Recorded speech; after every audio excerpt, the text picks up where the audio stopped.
Bismillahirrahmanirrahim. Assalamualaikum warahmatullahi wabarakatuh. Waalaikumsalam warahmatullahi wabarakatuh. Alhamdulillahi rabbil alamin. Wa usalli wa usallim ala nabiyyina Muhammadin wa ala alihi wa sahbihi ajma'in. Amma ba'du. Kaum muslimin dan muslimat rahimani wa rahimakumullahu ta'ala.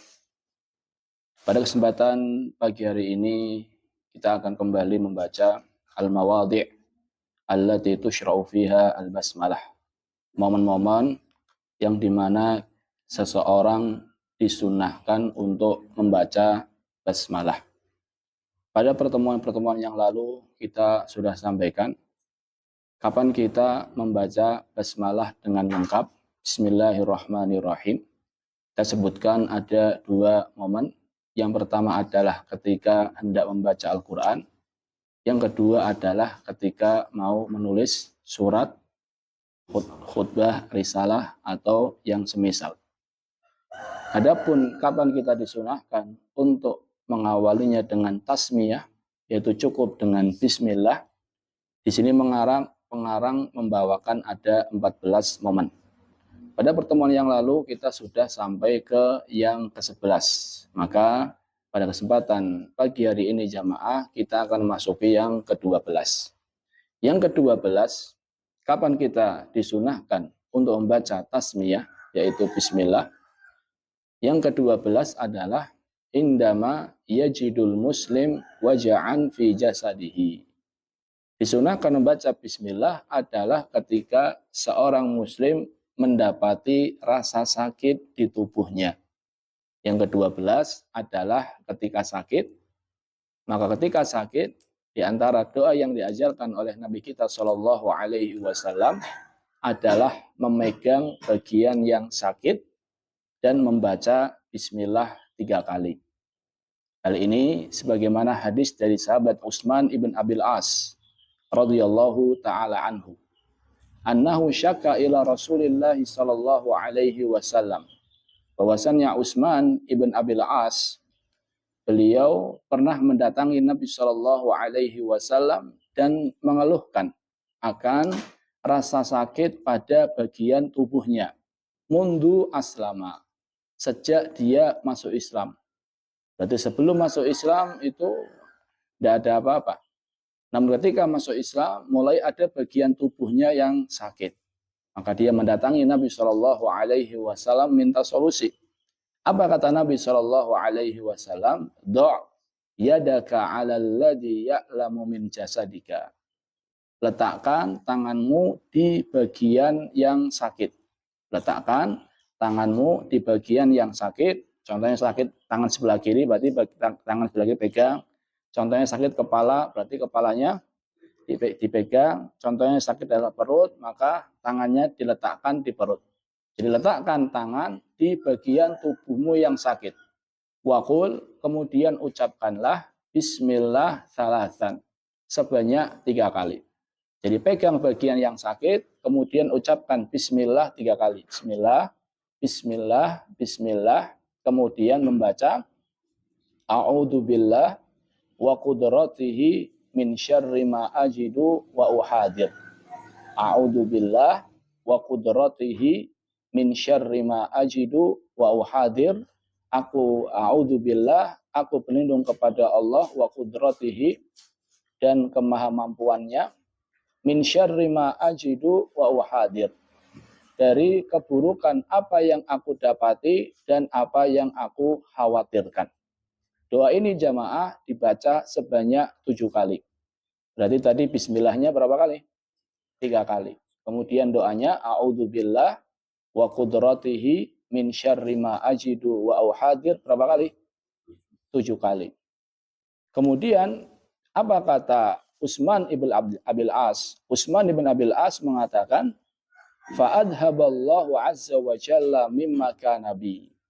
Setelah Utsman ibn Abil As menjalankan apa yang disampaikan oleh Nabi Shallallahu Alaihi Wasallam, maka Allah Azza wa Jalla menghilangkan darinya sakit yang dulu dia rasakan. Jadi doa ini manjur jamaah ketika seorang yakin ketika membacanya, insya Allah Allah Ta'ala akan menyembuhkan. Bismillah, Bismillah, Bismillah. A'udzubillahi wa qudratihi min syarri ma ajidu aw hadir sebanyak 7 kali. Dan ketika Utsman bin Abil As mempraktekkan apa yang disampaikan oleh Nabi Shallallahu Alaihi Wasallam, Allah Ta'ala menyembuhkan apa yang dia derita. Dan apa kata Utsman bin Abil As? Falam azal amuru bihi ahli wa ghairahum. Dan saya senantiasa memerintahkan keluargaku untuk membaca doa ini ketika sakit dan selain keluargaku. Jadi ternyata Utsman bin Abil As jamaah bukan hanya untuk dirinya. Bahkan ketika keluarganya sakit atau orang lain sakit, beliau juga menyampaikan apa yang disampaikan oleh Nabi Shallallahu Alaihi Wasallam. Jadi ini doa penting sekali jamaah. Jadi ketika kita sakit atau seterusnya, di samping kita pergi ke dokter untuk berobat, hendaknya kita juga menjalankan apa yang disampaikan oleh Nabi kita Muhammad Shallallahu Alaihi Wasallam. Yang ke-13, inda wada'il mayyit fi qabrihi. Yang ke-13 adalah ketika meletakkan jenazah di kuburannya. Jadi ketika meletakkan jenazah di kuburannya, disunahkan untuk membaca Bismillah. Sebagaimana disebutkan dalam hadis Ibnu Umar, semoga Allah Ta'ala meridhai keduanya. Dari Nabi Shallallahu Alaihi Wasallam, kana idza wada'al mayyita fi qabrihi qal. Dahulu Nabi Shallallahu Alaihi Wasallam apabila meletakkan jenazah di kuburannya, maka beliau membaca Bismillah wa ala sunnati Rasulillah. Kalau enggak Bismillah wa ala millati Rasulillah. Bismillah wa ala sunnati Rasulillah. Kalau enggak Bismillah wa ala millati Rasulillah. Jadi ketika meletakkan membaca Bismillah. Pertanyaannya, bagaimana dengan al-hadirun? Bagaimana dengan orang-orang yang hadir? Apakah mereka juga mengucapkan Bismillah wa ala millati Rasulillah? Atau yang mengucapkan Bismillah wa ala millati Rasulillah itu hanya orang yang langsung apa? Langsung meletakkannya. Apakah hanya orang yang meletakkan ataukah seluruh hadirin? Wallahu alam, kata Syekh Muhammad ibn Muhammad al-Mukhtar Asy-Shinqiti dan para ulama lainnya, bahwasannya yang diriwayatkan atau yang ada dalilnya dari Nabi Shallallahu Alaihi Wasallam yang mengucapkan Bismillah wa ala millati Rasulillah ini khusus untuk yang apa? Meletakkan. Jadi yang mengucapkan Bismillah wa ala millati Rasulillah ini khusus untuk yang meletakkan. Wa amma bin nisbatil hadirin alladzina yashhadunahu fa innahum yaskutun. Adapun selain orang yang meletakkan, jadi para orang-orang yang mengantar jenazah tersebut, mereka cukup diam saja. Wa yaktasiruna ala du'a lahu. Dan mereka mencukupkan diri dengan mendoakan kebaikan untuk jenazah tersebut. Wa tarahhum lahu. Mendoakan agar jenazah tersebut dirahmati. Wa su'alullah at-tathbit. Dan minta kepada Allah agar Allah Ta'ala memberikan keteguhan. Jadi yang meletakkan baca Bismillah wa ala millati Rasulillah, yang enggak meletakkan cukup mendoakan saja, doakan agar diampuni dosanya, doakan agar diberikan apa? Keteguhan. Nabi Shallallahu Alaihi Wasallam bersabda, istaghfiru li akhikum was'alu lahu at-tathbit fa innahu al-ana yus'al.